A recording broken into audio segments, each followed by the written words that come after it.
Oh, hi. Oh, I probably should let you turn around first.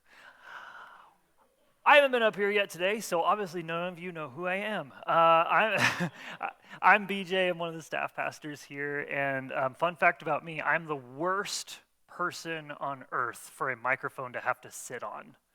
That's a fact. Okay, so here's the thing. Mike and Todd, they sit up here. They've got all this grip. They've got all this Velcro that the microphone can hang on to. Um, it's like a nest in there. They could build a home. You know, microphones have the ability to build a home.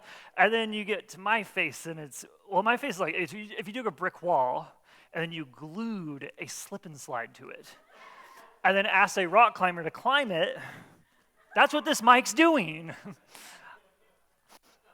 And you'll see it like it starts up here, and then it's like, we can't do it. We can't do it. And I have to help it. Anyways, that's why I do this all the time. It's not a nervous tick. It's a, wow, you have a hard job, Mike. Not you, Mike. I mean, you do, but microphone. I wrote none of that opener, so we should get to what I actually wrote. Anyway, it's my turn. If you do know me, if all that's like old news, if you do know me, you know that my turn of rotation probably means one thing for certain. That we're talking about somebody getting healed today, probably of blindness, lameness, or I actually went back and looked. Like I think I've had every single blind and deaf healing in the Gospel of Mark, and I only teach once a month. It just happens to land that way, which is interesting. But it's actually really neat this week. It's really neat that it landed that way because this week is the last one. This is the last blind person in the Gospel of Mark that we're going to get details about. And as I've been able to teach through each and every one of them, I've had all the details pretty much right clear in my mind all the way through. And so it's the last thing I remember studying. It's the last thing I remember teaching almost every time I get up here. And if I hadn't been that way, if I was teaching every single week, story by story, verse by verse, chapter through chapter, I don't know if I would have noticed some cool details this morning. I don't know if some of the cool details this morning would have jumped out to me as much about the significance of the very last blind person healed in the Gospel of Mark. See, there's something unique and different about healing from the other stories that I've taught on. And not to give too much away, but there's confidence in the man who Jesus heals this morning. A confidence that I didn't find in the vast majority of the others. And I think that there's a good reason for why. I think there's a good reason for that. Today, before we dive into our text, I want to remind us of what Jesus came to do. This is a little aside, and especially if you come in here today and you don't fully believe in Jesus, it's not really your thing.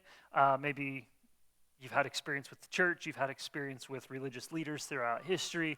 Maybe this just really isn't your thing. I want to make something really clear about what Jesus came to do. This is for all of us. This is why Son of God became Son of Man. And I don't mean what actions he took, right? I think that's where our physical minds naturally tend to turn to, the actions of living, ministering, and being tortured, dying, raising back to life, sending into heaven. Those are the actions, but what were the actions for? What was the purpose? Why do all that? To save anyone who would follow him, right?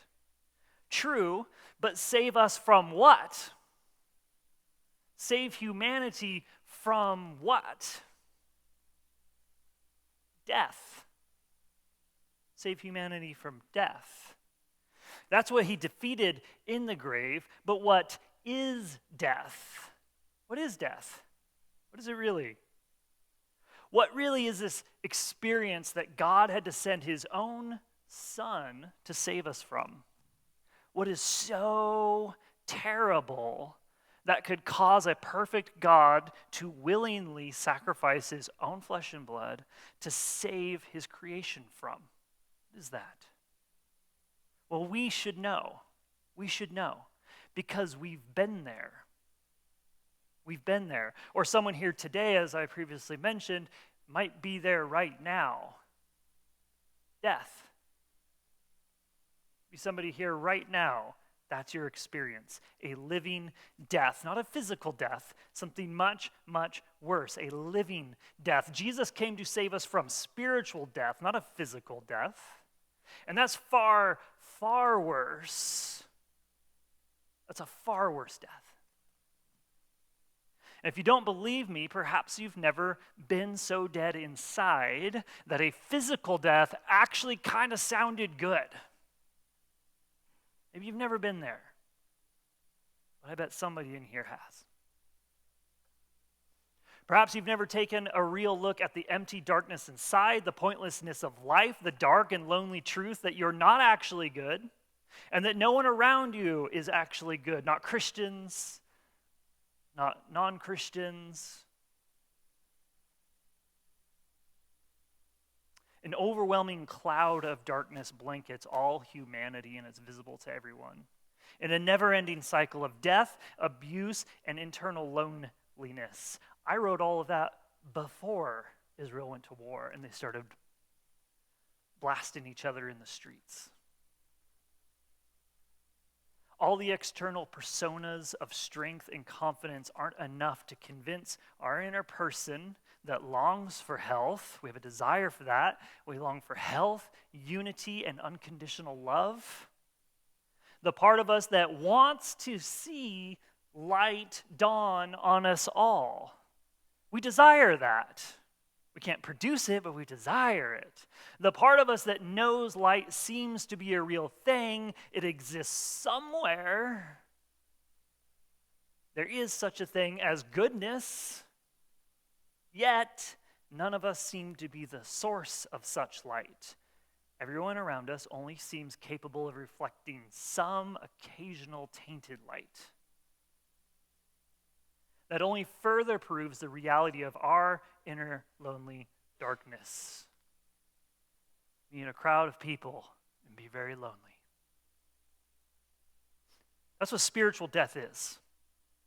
The truth that our inner person is damaged goods and there's no hero on earth, no great speaker, no great leader, no great friend that can fully restore our inner damaged person. No way for any to fully see our inner person.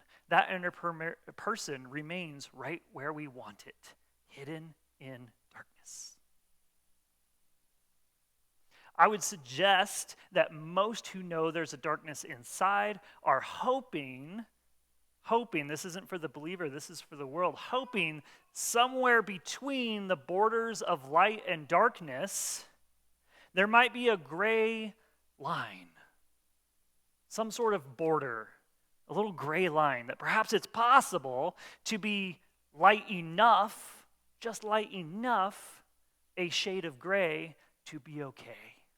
Maybe on that bell curve of actions, never mind what's going inside. I know I'm messed up inside, but my actions, maybe somewhere I'm on the top of this bell curve where I'm okay because I'm nicer than other people I've seen. If that's you today, then let me challenge you with this. Is an evil person someone who does evil things all the time, who lives their lives as an evil person, or is an evil person someone who did at least one evil thing in their life? Before you answer in your heart, consider this. I'll ask one more question.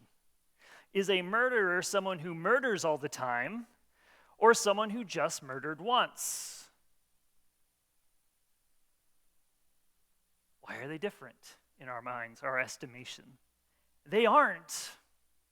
They're not different. A person who did an evil thing even once is an evil person. That inner darkness exists. That brokenness is real. You're not crazy. You are damaged goods. Woo! My youth group's laughing because we've got some jokes around that. Just like physical death, spiritual death is not on a spectrum. You are either dead or you are alive. A pure white canvas is not a pure white canvas if there is even one speck on it. That's a 50% off at Michael's canvas in the bargain bin. And the only way to redeem that canvas is for a really creative artist to come along and use that spot to make something new out of it. It's the only way you redeem that canvas. There's not a lot of great artists bargain bin shopping for damaged goods.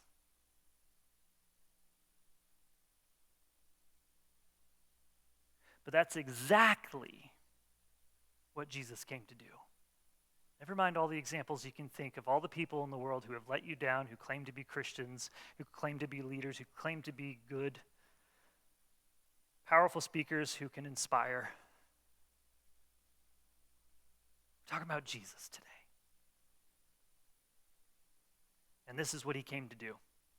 And his reputation precedes him. And that's what I noticed about this story this week. Jesus' reputation precedes him. All right, well, immediately this week, we get a reminder that Mark is indeed the shotgun gospel. He likes to take little details and just throw them out, and then just breeze past a whole bunch of details, and then give us some really cool concentrated details. Starting off, upon the road, they came to Jericho. Anyways, as they were leaving Jericho, wait! What happened in Jericho? Why'd they go there?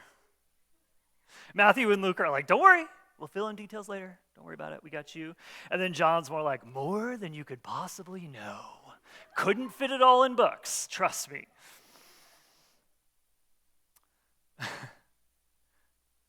Actually, don't go look at Matthew and Luke. I don't know if they talk about Jericho. They probably don't. I didn't look at that. There's probably no, we don't know anything about Jericho. I doubt we know anything about Jericho.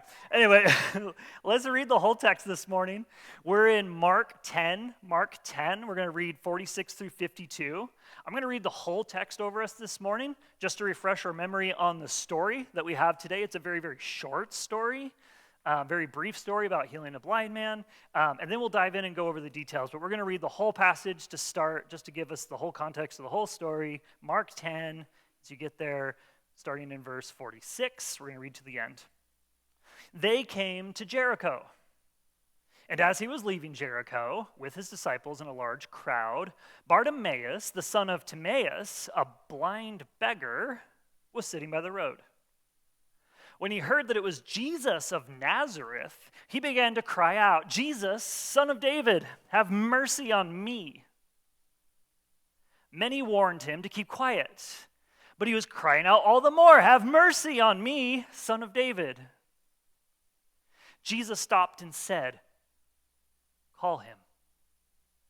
So they called the blind man and said to him, have courage, get up, he's calling for you.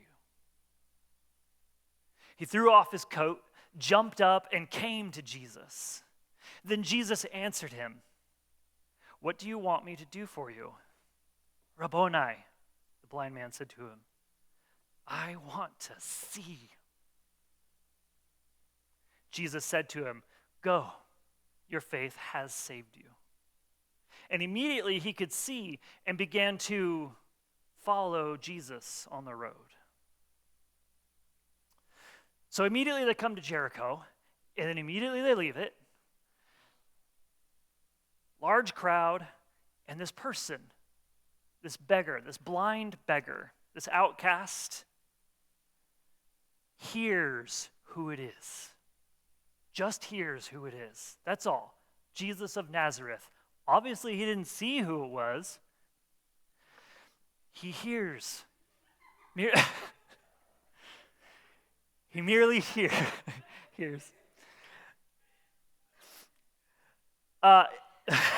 Sorry, on the name, Timaeus. Timaeus is the title, interestingly enough, of Plato's most famous dialogue and the name of its narrator. Okay? There's a lot of discussion around the name, Timaeus. Was it really his name? Here's why. It's actually the title of Plato's most famous dialogue and the name of its narrator. In the Timaeus and elsewhere, Plato famously contrasts seeing the mere physical world while being blind to eternal truths. So he compares being able to see the physical world, but being totally blind to spiritual eternal truths. It's his famous work, Bartimaeus. Bartimaeus would be a fairly unknown and uncommon name that wouldn't typically be a name in this time, so a lot of scholars think that perhaps this is more of a title given to this blind beggar rather than a name. It's not known.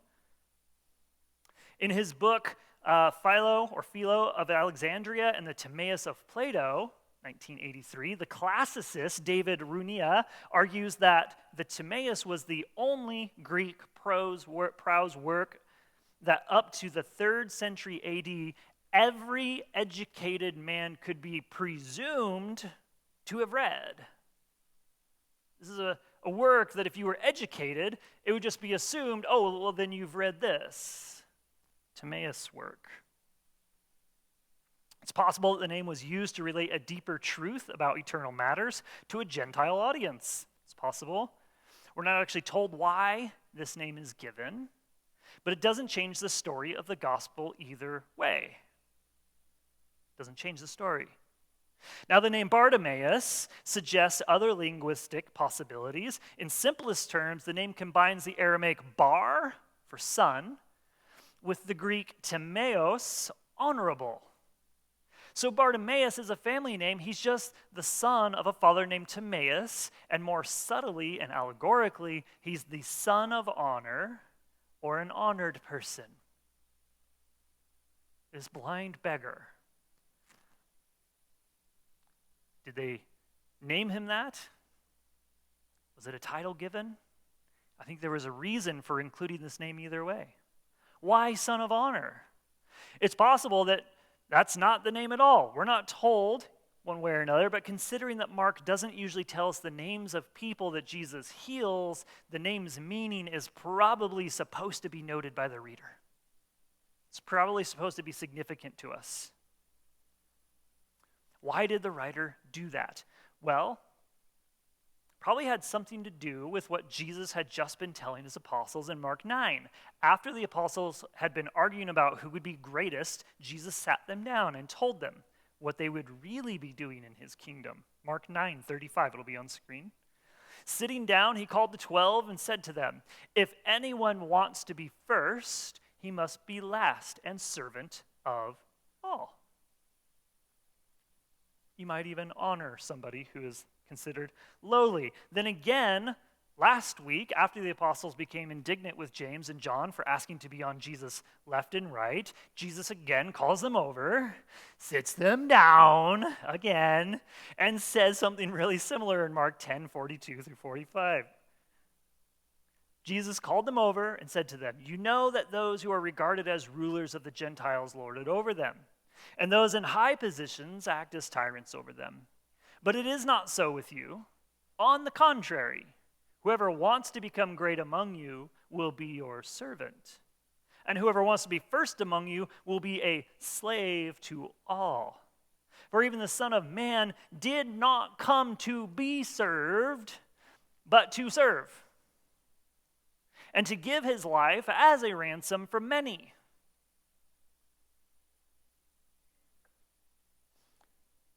See, the people looked on the outer appearance of this blind beggar and said in their hearts and out loud that he was not worthy to be in Jesus' presence.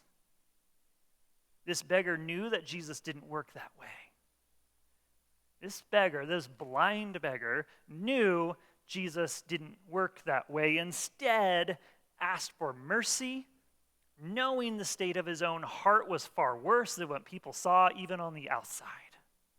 He knew his condition. He understood how low he really was, and yet he knew who this Jesus was and that he didn't work that way.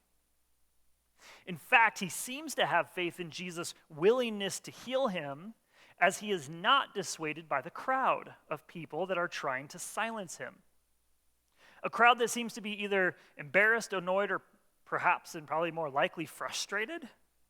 Keep in mind exactly what's been happening up to this point. Jesus just gave the apostles the most detailed play-by-play of his death.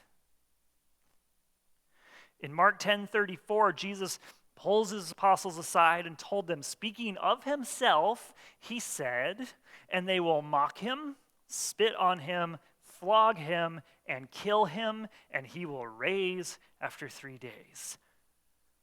Kind of heavy. Kind of really heavy. So they might be, kind of like, "Hey, beggar, maybe now's not the best time. Kind of going through some stuff here. I don't know if we have capacity for you right now." But he seems to have faith in Jesus' willingness to heal him. Why does he have that? It doesn't seem as though he's ever met this Jesus. Based off his faith, it seems like he would have been healed if he had met Jesus before. He certainly can't observe Jesus again. You need eyes for that. Well, here's where I think some of Jesus' previous healings gives us some insight. First off, we have healing of a leper in Mark 1:40 through 45. Leper comes to Jesus in full faith and then is blown away by it, runs and proclaims to everyone. The healing of the paralytic in Mark 2:1 through 12, his friend brings him and lowers him in. They're the ones who had the faith and brought him and lowered him in, and he's healed. The afflicted woman who secretly touches Jesus' robe. Why? Because she was afraid. There was fear and trembling. She had no business going up to a religious leader. And then we have the deaf and dumb man in Mark 7:31 through 37, brought by friends again, healed, and then shouts it from the rooftops. The faith of his friends brings him in. And then you have the blind man near Bethsaida, Mark 8:22 through 26, brought by friends again, and then there's gradual healing, almost suggesting a lack of faith. And that's only found in Gospel of Mark, by the way, interestingly enough. And then now we have the blind men near Jericho. Today's passage, Mark 10. You have a whole line of people who were healed, met this Jesus, this person they should have no reason being in the same room with, unworthy, outcasts of society, healed, and then they go out and they just proclaim it and shout it from the rooftops. Who's listening to the lowest of the low? Certainly everyone, but certainly the other lowest of the low. Jesus has a reputation of caring about people just like this beggar. And he's proven it through his actions over and over again. His actions prove it over and over again until the point that this blind man simply hears the name Jesus of Nazareth and knows for a fact, I have access to this person. If I can get to him, he will make me see. What a reputation. The bad reputation that other religious leaders and even some of the Jesus' own disciples had from time to time was not enough to convince this man that Jesus didn't care about him. The harsh reality is that when you're the person in society that nobody cares about and no one wants around, you know it. You know it. You know what a sideways glance is. You can tell when somebody is hoping that you won't talk to them or looking for a way out of the conversation. These people aren't stupid.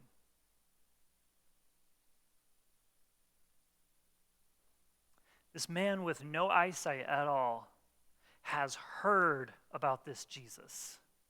He's heard about this Jesus who is willing to touch lepers, heal the crippled, heal Gentiles, eat with tax collectors and sinners, give the deaf their hearing and the blind their sight.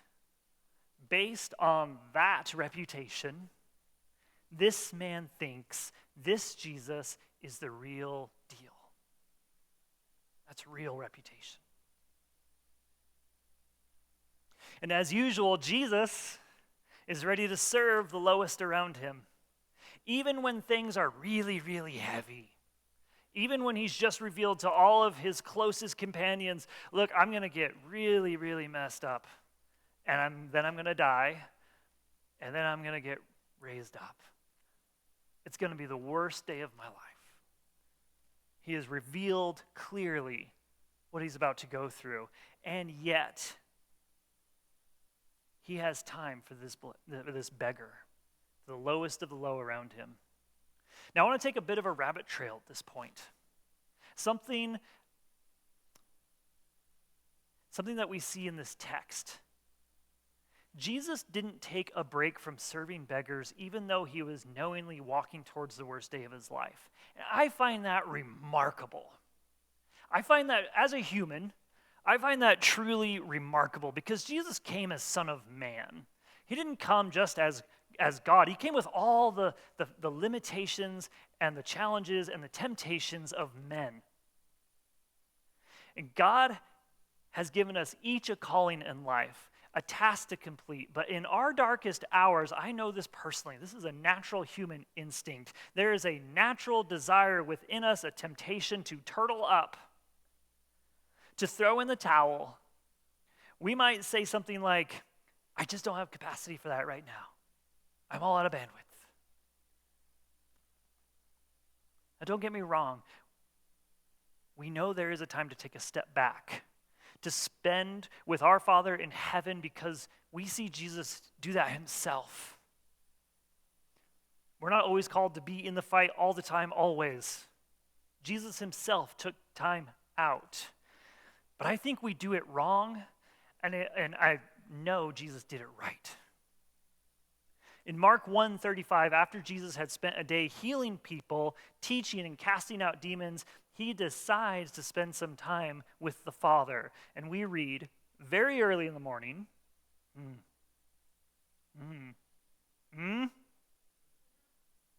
very early in the morning, while it was still dark, he got up, went out, made his way to a deserted place, and there he was praying. Simon and his companions searched for him, and when they found him, they said, "Everyone is looking for you." And he said to them, "Let's go on to the neighboring villages so that I may preach there too. This is why I have come." So he takes a little time, very early in the morning. We also see in Mark 6:45 through 47, immediately he made his disciples get into the boat and go ahead of him to the other side, to Bethsaida, while he dismissed the crowd. After he said goodbye to them, he went away to the mountain to pray. Well into the night. Well into the night. The boat was in the middle of the sea, and he was alone on the land. Why is Jesus doing this? What does Jesus taking a step out for a moment look like? It looks like filling back up in prayer with the Father. I don't see Jesus taking a step away from what God has called him to, except to be with the Father, to be strengthened, encouraged, loved, and sent back to what he's been called to. That's what the filling was for. Fill up to re-engage. God's not asking us to do what we're called to without being filled up. Maybe we're not filled up because we're not asking. I say we're very intentionally. You'll notice in all these examples that Jesus isn't creating time to take a step out. Jesus is taking the naturally occurring time that happens when you're following God's will in your life. He finished with the crowd, then stepped away. He got up early before everyone else. Why? Because that's a naturally occurring gap in what his Father has asked him to do. He knew, I can get up early. spend life-filling time with my Father in heaven who loves me, and I can do all that I've been asked to, filled and ready to tackle the day. Jesus has time for beggars in his darkest days because his connection to the Father in heaven. What have we been called to? We know where Jesus is going next. What have we been called to? The kids that we've been called to raise, the family that we're witnessing to, the health struggles that we're dealing with, ministry, work. How filled up are we? And are we looking for those naturally occurring breaks to go spend time with the Father, to get filled up so that when the weight falls on our shoulders, we're not overwhelmed and we don't look at the beggar and say, not right now, not right now. Because we had just spent time with the Father and he had filled us up, and in our minds in that prayer time, we were already picturing the important things of life, people, and we're ready to dive into that with them whenever, however, God would give us an opportunity. Sorry, long rabbit trail. That was important for me this week. Jesus, having been filled, is not overwhelmed. In verse 49, we see Jesus stop. And in 2 words, confirm everything that the blind man believed about his reputation. Call him. So they called the blind man and said to him, have courage. This is in verse 49. Get up. He's calling you. He's calling you. Not a fallen religious leader. He, Son of God, Son of Man, Messiah, Christ, the perfect one, the holy one, the one who always lifts up the lowly, the one who came to serve, is calling you. And in the depths of darkness and brokenness, light came shining through the veil as this man hears not just the voice, but the very heart of Christ. As the physical world is shrouded, an eternal truth grows bright in this man's eyes. The light of man has really come. What would you do in that case?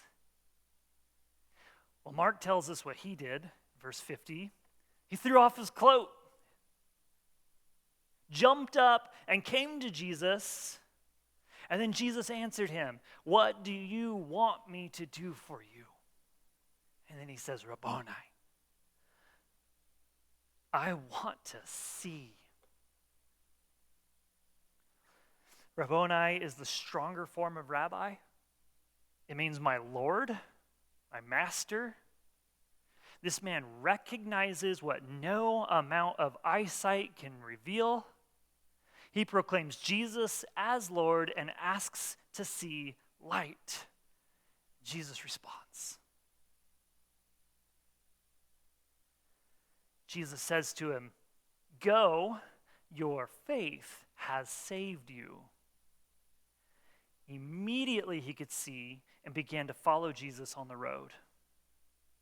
Now, I know there is somebody in this room right now that has never fully accepted and followed Jesus because of the reputation of religious leaders, because of what you have seen in this world.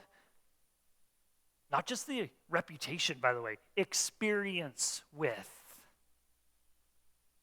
If I'm right and you're sitting here right now thinking that, please hear me. Jesus has proven that he loves the broken. Jesus has proven he loves the lost. Jesus has proven that he shops in bargain bins for damaged goods just like you because he loves you. And he wants to see something amazing and new come from you. And he believes in you. And he wants you with him.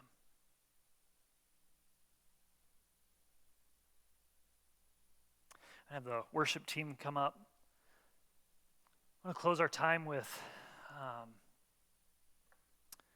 a quote from G. Campbell Morgan on this passage.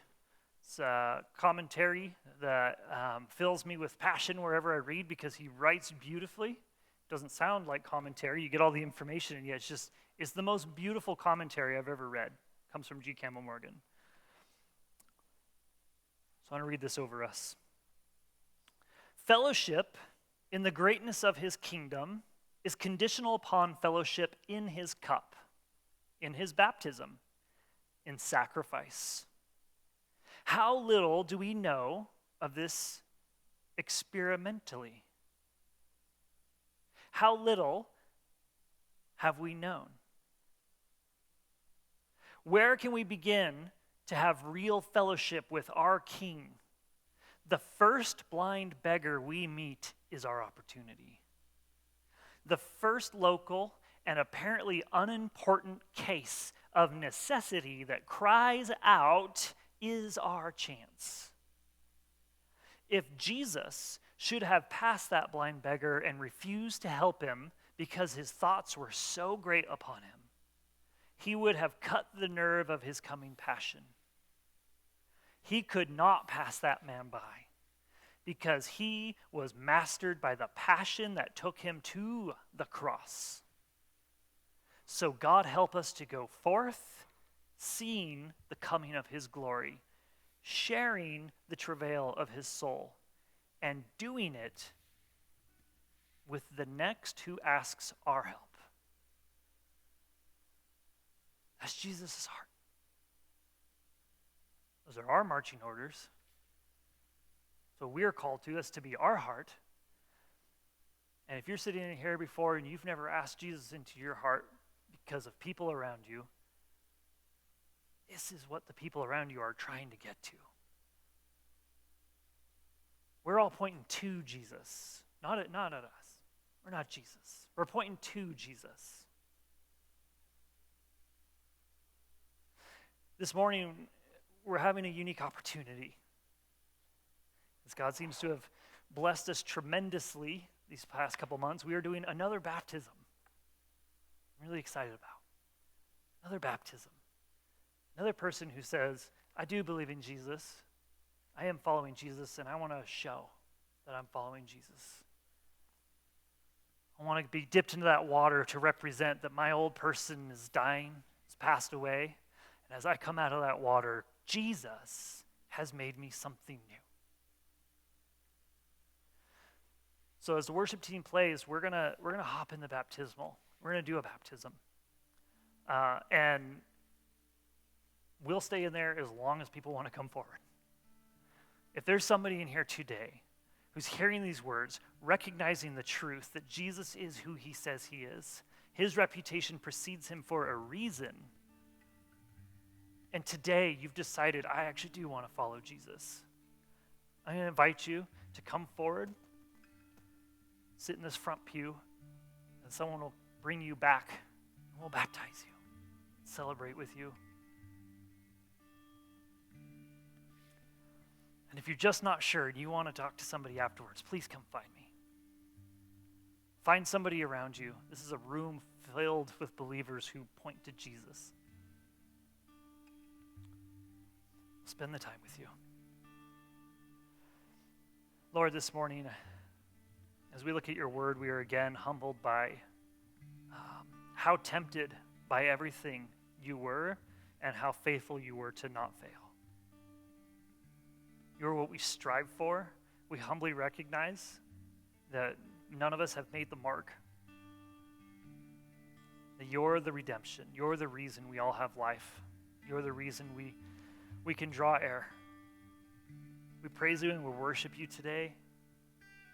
As we worship as a body, as a group, pray that you're honored by our offering of worship, the condition of our hearts that we be pointing to you. And Lord, as we celebrate with our sister and perhaps others who are going to publicly declare that they're following after you, pray that it would be a pleasing aroma to you. All the angels will be celebrating. Be honor by our conduct.